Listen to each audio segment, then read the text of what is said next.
சூப்பரா மணக்க மணக்க நம்ம வெஜிடபிள் பிரியாணி ரெடி ஆயிடுச்சு.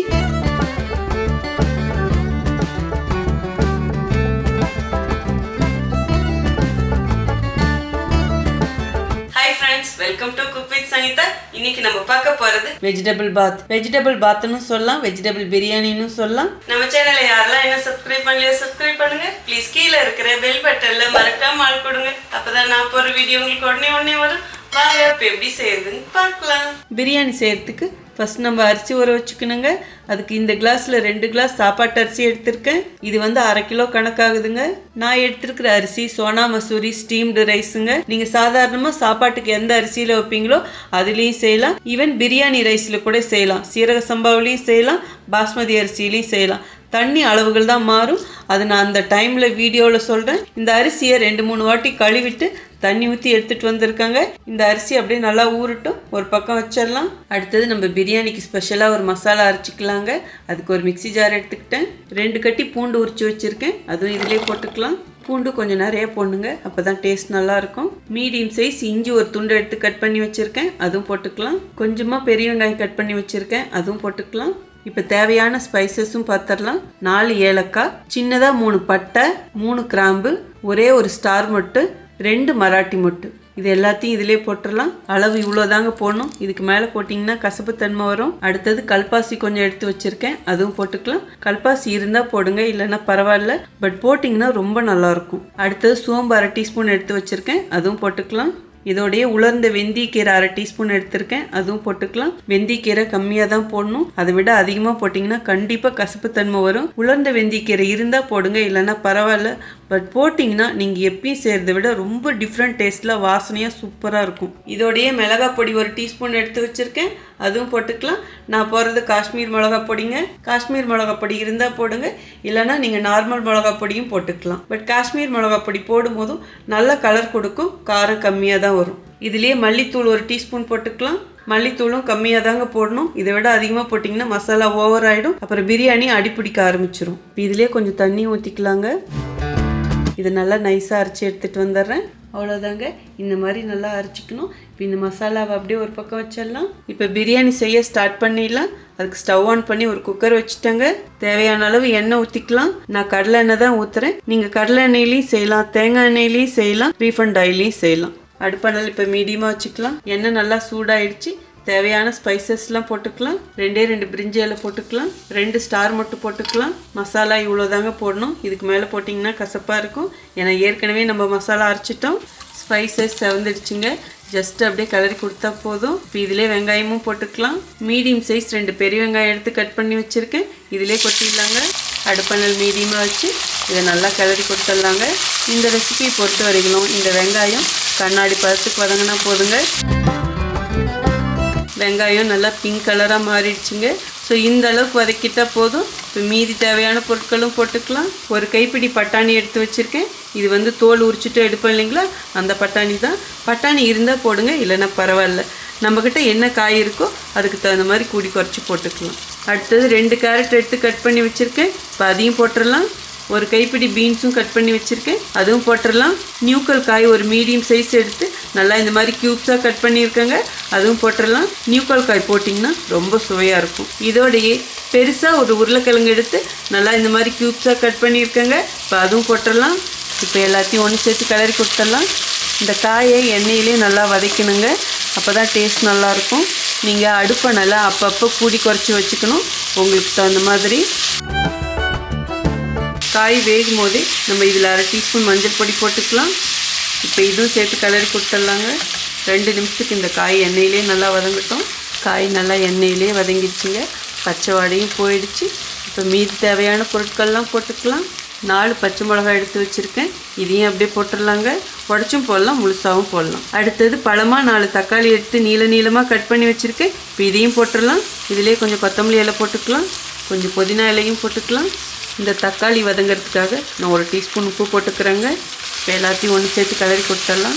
தக்காளி இது கொஞ்சம் கூட போடணுங்க, அப்போ தான் டேஸ்ட் நல்லாயிருக்கும், இல்லைன்னா ட்ரையாக இருக்கும் பிரியாணி. ஏன்னா வெஜிடபிள்லாம் நிறையா போடுறதுனால இந்த தக்காளியில் இருக்கிற தண்ணி புளிப்பு எல்லாத்தையும் இழுத்துடும். இந்த தக்காளியும் நல்லா வதங்கணுங்க. ஸோ 2 நிமிஷத்துக்கு மீடியமான அனல்லே நல்லா வேக விட்டுடலாம். இடையில கிளறி கொடுக்கணுங்க. தக்காளியும் நல்லா வெந்துடுச்சுங்க. ஸோ இந்த அளவுக்கு வதக்கிட்டால் போதும். இந்த ஸ்டேஜில் நம்ம அரைச்சி வச்ச மசாலாவும் இதிலே ஊற்றிடலாம். இப்போ இந்த மசாலாவும் சேர்த்து கிளறி கொடுத்துடலாம். வேறு எந்த மசாலாவும் தேவையில்லை, நம்ம அரைச்ச மசாலாவே போதுங்க. இப்போ இந்த மசாலாவும் 2 நிமிஷத்துக்கு நல்லா எண்ணெயிலே வதங்கிட்டுங்க. மசாலா எண்ணெயிலே நல்லா வதங்கிடுச்சுங்க.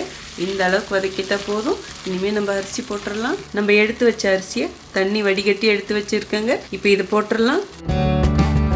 இப்போ எல்லாத்தையும் ஒன்று சேர்த்து கிளறி கொடுத்துடலாம். இது சாப்பாட்டு அரிசி, அதனால் உடையாது. ஸோ தாராளமாக கிளறலாங்க. 2 நிமிஷத்துக்கு இந்த மசாலாவோடு சேர்ந்து இந்த அரிசியும் அப்படியே நல்லா வதக்கலாம். இதே நீங்கள் பாஸ்மதி அரிசி, சீரக சம்பா அரிசியாக இருந்தால் இப்போ போட வேண்டாம். தண்ணி ஊற்றி கொதிச்சதுக்கப்புறம் தாங்க போடணும். சாப்பாட்டு அரிசிங்கிறதுனால நான் இப்போ போடுறேன்.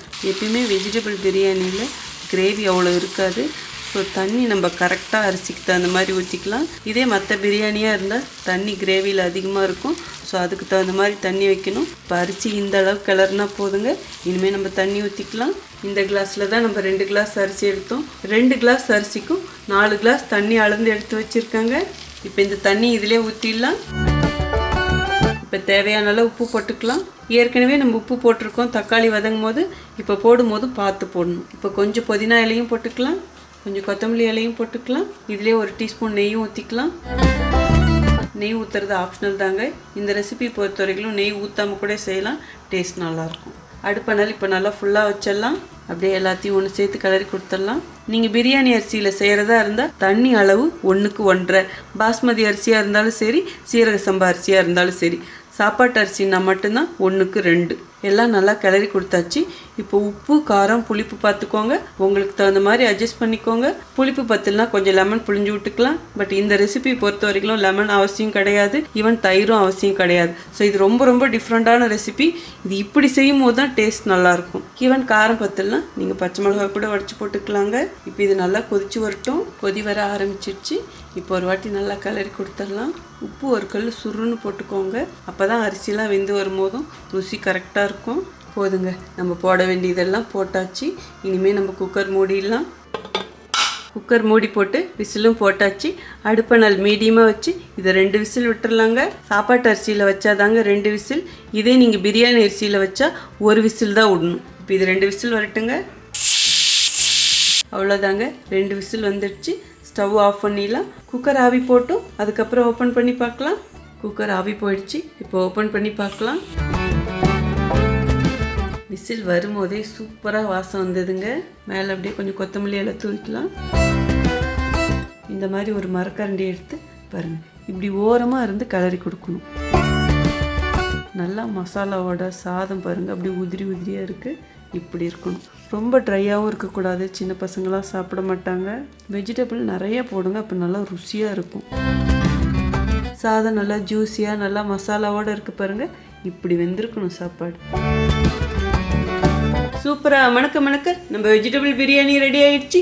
வாங்க எப்படி இருக்குன்னு டேஸ்ட் பார்த்தலாம். இப்போ எப்படி இருக்குன்னு டேஸ்ட் பார்க்குறதுக்கு முன்னாடி தேவையான டிப்ஸ் கொடுத்துட்றேங்க. ஸோ லஞ்ச் பாக்ஸ் ரெசிபிக்காக நான் ரொம்ப ஸ்பெஷலாக பண்ணது. இதுக்கு டிப்ஸ்ன்னு பார்த்தீங்கன்னா, நம்ம போட்ட காய்கறிகள், மசாலா அளவு. இதுக்கு ஸ்பெஷலாக ஒரு மசாலா அரைச்சோம் பார்த்தீங்களா, அதுதான் இதுக்கு ஒரு நல்ல சுவையை கொடுக்கும். ஸோ மசாலா 1/2 கிலோ அரிசிக்கு நான் சொன்ன அளவு தான் போடணும். அதுக்கு மேலே போட்டிங்கன்னா கண்டிப்பாக கசப்புத்தன்மை வந்துடும். அதுவும் உலர்ந்த வெந்தயக்கீரை போட்டோம் பார்த்தீங்களா, ஸோ அது அதிகமானா கண்டிப்பாக கசப்புத்தன்மை வரும். பட் அது போட்டிங்கன்னா நல்ல வாசனையாகவும் ருசியாகவும் இருக்கும். ஸோ இங்கே பார்த்தீங்களா, சாதம் நல்லா உதிரியாகவும் இருக்குது. ஸோ எந்த அளவு நம்ம பொருள் போடுறோமோ அதே மாதிரி தண்ணி ஊற்றுறோமோ அதுக்கு தகுந்த மாதிரி தான் நமக்கு சாதமும் இருக்கும்.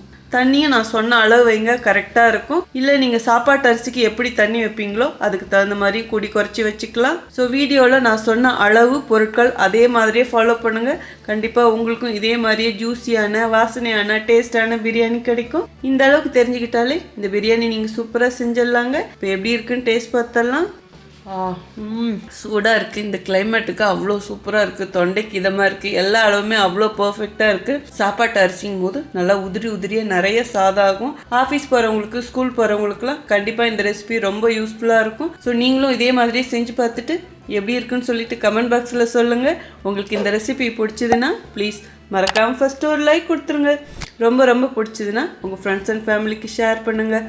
நீங்கள் இதுவரையில் எனக்கு கொடுத்துக்கிட்டு இருக்க அன்புக்கும் ஆதரவுக்கும் ரொம்ப ரொம்ப நன்றி.